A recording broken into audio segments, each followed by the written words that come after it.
नमस्कार साथी, स्वागत है आपका आज की असली हीरो सीरीज के अगले यानी दूसरे एपिसोड। आज मैं जिसकी बात करने वाला हूं उसके बदौलत अगर आप इंडिया में कार में ट्रेवल कर रहे हैं तो ये उन्हीं की देन है। उन्होंने कहा था, मैं हमेशा सही फैसले नहीं लेता, मैं बस फैसले लेता हूं और उन्हें सही साबित कर देता हूं।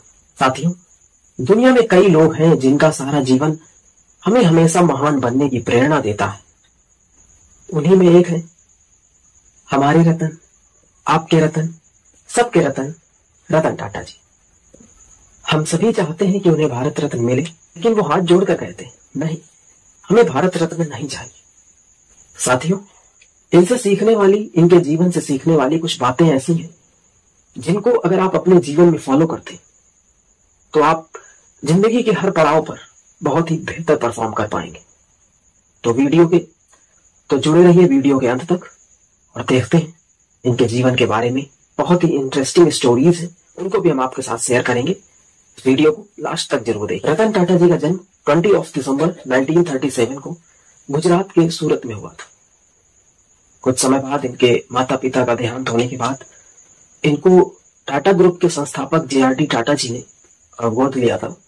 इसके अलावा इनके जन्म से संबंधित और जन्म के बाद की भी जो कुछ बातें हैं वो अलग अलग सोशल मीडिया प्लेटफॉर्म्स पर अलग अलग रूप से अवेलेबल हैं, जिनको आप माइंड नहीं करिए। साथियों, पहले हम लोग बैलगाड़ी से चला करते थे, घोड़ा गाड़ी से चला करते थे, लेकिन अंग्रेज आए, कार लाए। लेकिन भारत में कोई ये नहीं सोच रहा था कि भारत में भी ऐसी कार बनाना संभव। लेकिन हमारे रतन टाटा जी ने यह सपना देखा और उसे साकार भी किया। कार पूरी तरह से भारत में बनी और 1998 में लॉन्च भी हुई। भारत की सबसे पहली स्वदेशी कार टाटा इंडिका। साथियों, इनके जीवन की जो दशाएं रही हैं, या हम यूं कहें कि इनके जीवन में जो कुछ भी बड़े फैसले रहे हैं, उनके पीछे एक छोटी सी इंटरेस्टिंग स्टोरी जरूर रही है। तो चलिए जानते हैं क्या कुछ इंटरेस्टिंग स्टोरीज हैं इनके लाइफ की, उनको भी समझते हैं। एक बार ये कहीं जा रहे थे, बरसात का मौसम था। उन्होंने देखा कि एक स्कूटर पर एक परिवार जा रहा है और फ्लाईओवर के नीचे वो अपनी शरण लेता है। इनके दिमाग में ये बात आने लगी कि क्या मैं ऐसी कार नहीं बना सकता जो मिडिल क्लास फैमिली के लिए अफोर्डेबल हो और उसमें एक छोटा सा परिवार सही तरह से ट्रैवल कर सके, सुरक्षित तरीके से ट्रैवल कर सके। तब इन्होंने कहा कि मैं ऐसी कार बनाने की कोशिश करूंगा जो कि लगभग 1 लाख के प्राइस में ही मिल जाए, अफोर्डेबल हो मिडिल क्लास फैमिली के लिए। तो ये बात भी काफी आग की तरह फैली। तो फिर उन्हें 1 लाख में एक कार लानी पड़ी, जिसे आप टाटा नैनो के नाम से जानते हैं।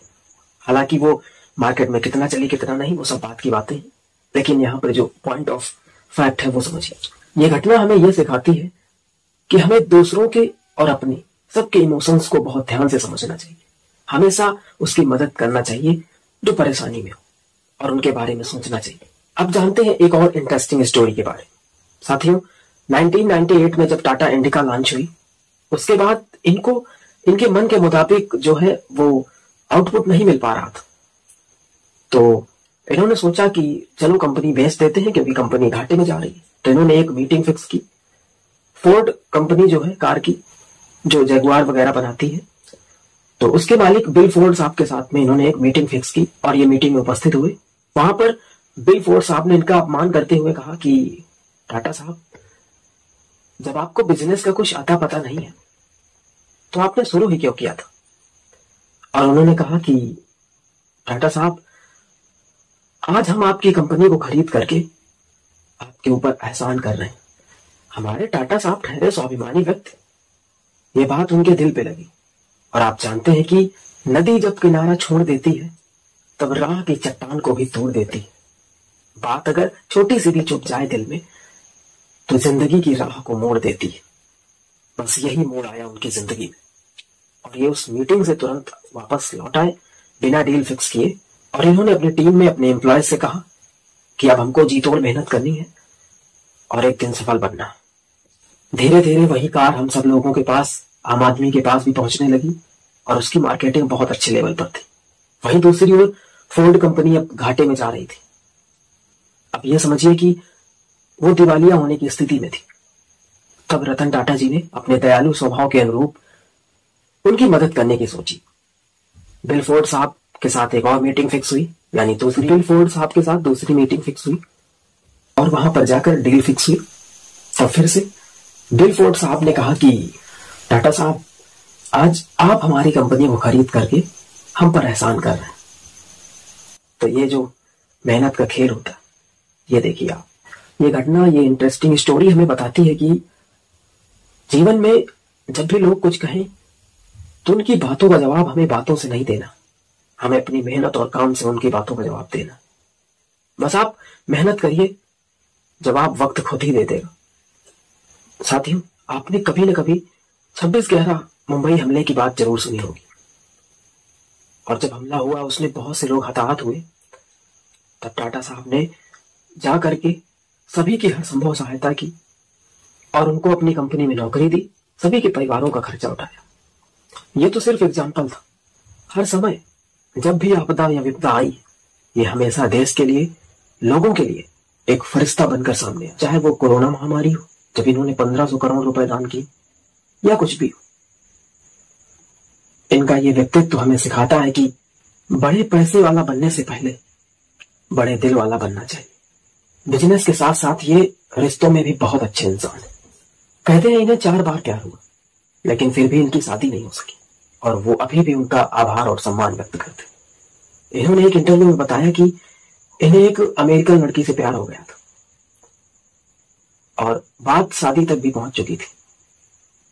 टाटा साहब भारत वापस आ गए थे, लेकिन उस समय 1962 में इंडो चाइना वार चल रहा था, जिस वजह से वो लड़की भारत नहीं आ पाई, और कुछ वक्त बाद इन्हें पता चला कि उसकी शादी किसी और के साथ हो गई। इन्होंने उसके फैसले का सम्मान किया और बताया कि अभी कुछ दिन पहले मेरी बात उनसे हुई है, जहां भी खुश है, और मुझे इस बात की खुशी है कि हम लोग आज भी एक दूसरे को जानते, आज भी दोस्त। ये घटना हमें यह सिखाती है कि जिंदगी में हमें जो भी मिलना होगा मिलेगा, और जो नहीं मिल सकता उसके लिए जिंदगी दांव पर मत लगाइए, क्योंकि ये दोबारा कभी नहीं मिलने वाली। सभी को, हर रिश्ते को सम्मान दें, प्यार दें और खुश रहें, किसी की बातों के साथ, किसी की यादों के साथ। इन्होंने कहा था कि मैंने अपनी दादी माँ से सीखा है वैल्यूज को वैल्यू देना, तो आप भी इनसे सीखिए। इन्होंने कुछ बहुत ही इंपॉर्टेंट लाइंस कही जो हमारे सबके जीवन में एक उम्मीद की किरण जगा देती। इन्होंने बताया कि आयन को हमेशा उसकी रस्क बर्बाद करती, लोहे को हमेशा उसकी जंग बर्बाद करती। उसी तरह हमें हमारी नेगेटिव थिंकिंग, हमारा नेगेटिव माइंडसेट हमें कहीं का नहीं छोड़ता। इन्होंने हमें बताया कि जब भी जिंदगी में अप्स एंड डाउन्स आए तो हमेशा कूल रहे, घबराए नहीं, क्योंकि ईसीजी में फ्लैट लाइन का मतलब डेड होता है। इन्होंने कहा कि अगर कोई आप पर पत्थर फेंके तो आप उन्हें वापस मत करिए, आप उन्हें अपने पास रखिए और उससे एक इमारत बना लीजिए। इन्होंने हमें सिखाया कि अगर आप तेज चलना चाहते तो अकेले चलिए, मगर दूर तक जाना चाहते तो सबको साथ लेकर चलिए। साथियों, आपको टाटा साहब का व्यक्तित्व कैसा लगा? क्या इनको भारत रत्न मिलना चाहिए? और ये वीडियो आपको कैसा लगा, ये हमें आप कमेंट बॉक्स में जरूर बताइए। मिलते हैं फिर किसी एक नए वीडियो के साथ। तब तक के लिए आप बने रहिए हमारे साथ। ख्याल रखिए अपना और अपनों का भी। Thank you so much.